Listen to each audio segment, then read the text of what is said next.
নমস্কার, আমি প্রশান্ত। আশা করি সবাই ভালো আছে।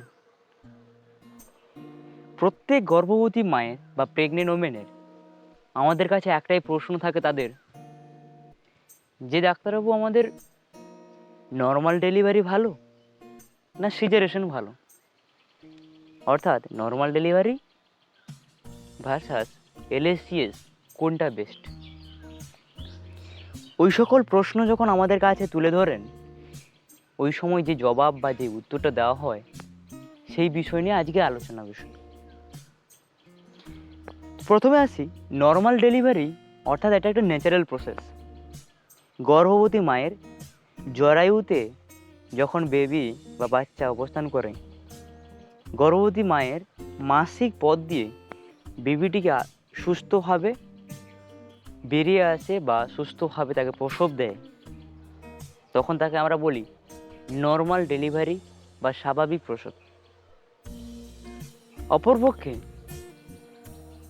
সিজারেশন বা এলএসসিএসটা কি? সিজারেশন বা এলএসসিএস গর্ভবতী মায়ের বা প্রেগনেন্ট ওমেনের তলপেটের দিকে ছোট্ট একটু কেটে তার ভেতর জরায়ুতে কেটে বাচ্চাটাকে সুস্থভাবে বের করতে হয়। অর্থাৎ এলএসসিএস বা সিজার এটা একটা অপারেশন প্রসঙ্গ।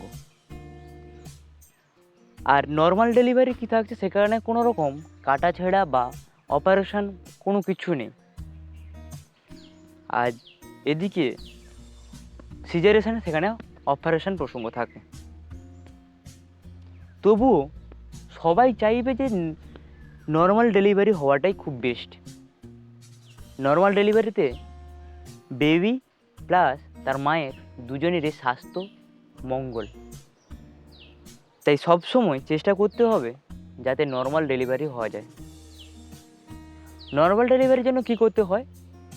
কখনো ব্যথা যদি ওঠে মায়ের, বা কখনো আবার ব্যথা ওঠে না, তখন আমাদেরকে বিভিন্ন ওষুধ ইঞ্জেকশনের মধ্য দিয়ে মায়ের ব্যথা তুলে সেখান থেকে নর্মাল ডেলিভারি হওয়ার আমরা প্রস্তুতি নিই।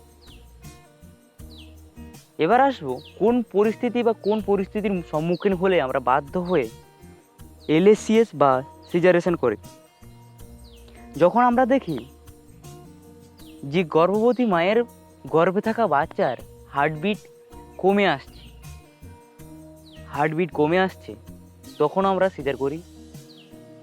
দ্বিতীয়, যখন দেখি বাচ্চার পজিশন নর্মাল নয়, অর্থাৎ একজন নর্মাল বাচ্চা যে পজিশন থাকে ডেলিভারির জন্য, যখন সেই নর্মাল পজিশন থেকে অ্যাবনর্মাল পজিশনে পৌঁছে যায়, অর্থাৎ কখনো কখনো হয় আড়াআড়ি হয়ে যায়, কখনো একটু অন্য রকমই থাকে, তখন কিন্তু আমরা বাধ্য হয়ে সিজারেশন বা এলএসসিএস করতে বাধ্য হই। 3 নম্বর আসছে যখন ওই গর্ভবতী মায়ের প্রসব পথ সংকুচিত হয়ে আসে, অর্থাৎ বাচ্চাটি ডেলিভারি বা প্রসব করার কোনো রকম চান্স সেদিক থেকে থাকে না, তখনও আমরা এলএসসিএস বা সিজার করে থাকি।